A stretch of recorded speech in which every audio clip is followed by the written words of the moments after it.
So many times in life do we get mad as hell when hearing about how the latest child molester somehow molested his way out of justice, leaving the victim without closure and us with more disgust with the world and the legal justice system. So it's no wonder that when we rarely hear about human garbage being thrown out, we're more than pleased. And when it's by the hands of a fellow inmate, well, that's just the cherry on top. With that said, let's dive into the top 5 times that paedophiles have received their just dessert behind bars.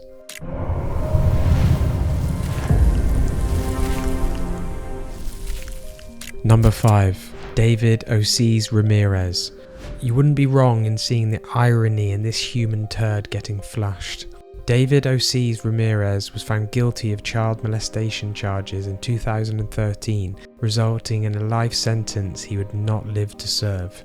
Because in 2019, Ramirez would find himself thrown into where he belongs as Paul Dixon, a fellow inmate, would take it upon himself to flush Ramirez out of existence. This tale of toiletry began when the two exchanged insults at each other one day. As the argument escalated, the two convicts would switch from sticks and stones to fists and blood, as Dixon would proceed to beat the unflushed crap out of Ramirez. And just when he thought his justified beating was over, Dixon would finally close the lid on Ramirez's life by drowning him in a prison toilet, flushing this degenerate down into hell's septic tank once and for all. Dixon would be arrested for murder, but aren't we supposed to dispose of our turds? Number 4. Robert Munger. Already that name sounds creepy, but his actions are far more chilling. Most paedophiles show some form of at least facade or remorse. Maybe they mean it, maybe they're trying to seem less evil, maybe they're cowards who want to hide from their justified punishment.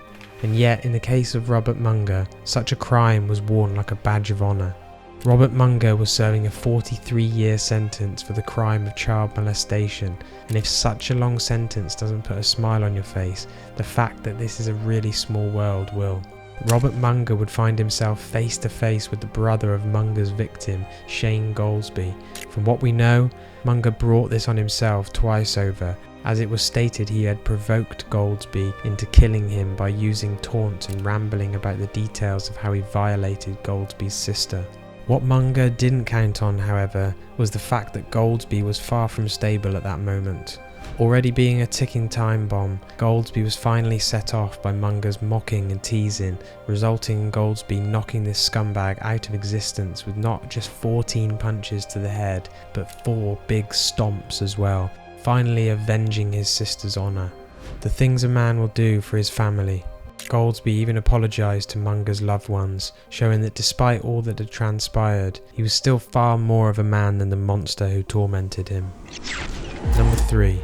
Nicholas Anderson. One thing the other cases on this list haven't got is the extra spice of intent on top. Sure, they took these scumbags out of the equation, but none of them have quite the detail that this one does. In 2017, Nicholas Anderson, a man convicted of child molestation, would find himself just a number on a list in the eyes of his killer, Rocky Ali Beeman. Serving a life sentence, Beeman was a repeat offender in the act of hunting down sex offenders and taking their lives. Beeman had notches on his belt prior to Anderson, making it really easy to put this sick animal down. Beeman would bind Anderson down before cutting his throat and then proceeding to strangle him. Beeman would receive a charge for first-degree murder after this act, but when you already have life in prison, what's a few more years, hey? Number 2. DeAndre Austin. This one is the classic and quintessential cellmate routine. We've all heard it in the stories and seen it on the big screen. If your cellmate finds out you're in there for crimes against a child, especially sexual crimes, you can pretty much guarantee you're dead before the night ends. DeAndre Austin was at first glance a decent uncle, caring for and providing for his 3 nieces who lived with him at the time. However, underneath this lovely uncle facade was an evil and twisted man who would molest and groom these innocent little girls. When the police finally apprehended this repulsive man, he would be sentenced to life in prison. But this life sentence would prove to be a death sentence instead, as Austin's cellmate, Rodney Jordan, would proceed to take his life. The exact means in which Jordan did so is unclear, and while no absolute motive has been found for Jordan's attack on Austin, it stands to reason that some crimes you just can't look past, even as a criminal yourself. Number 1. David Bobb and Graham DeLewis Conti. Yep, that's right, not one but two scumbags of human garbage tossed right into the bin. In 2019, inmate Jonathan Watson was 10 years into his life sentence, when opportunity and reason would both present themselves to him. Watson's fellow inmates David Bobb and Graham DeLewis Conti were both incarcerated for sexual crimes against children, with this fact being well known throughout the prison. Watson was imprisoned for a murder charge in 2009, so he had no qualms about taking someone's life, let alone two. Bob was found to be watching children's television whenever he was allowed access to media. To Watson, this was unacceptable. This scumbag was imprisoned for harming children, and here he was, watching children on TV.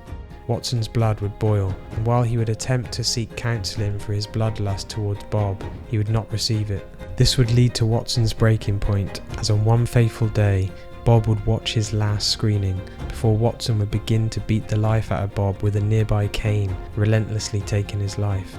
When Watson was apprehended for this action and escorted away, he spotted a known child trafficker and decided to go double or nothing, as he quickly rushed towards Lewis Conti and would beat him to death also. Watson felt pride in what he had done, and had figured that since his sentence was for life, what was a few more years after all? And there you have it. Not every one of these slimy serpents can slither away from their just desert, because sometimes it takes someone bad to put down someone worse.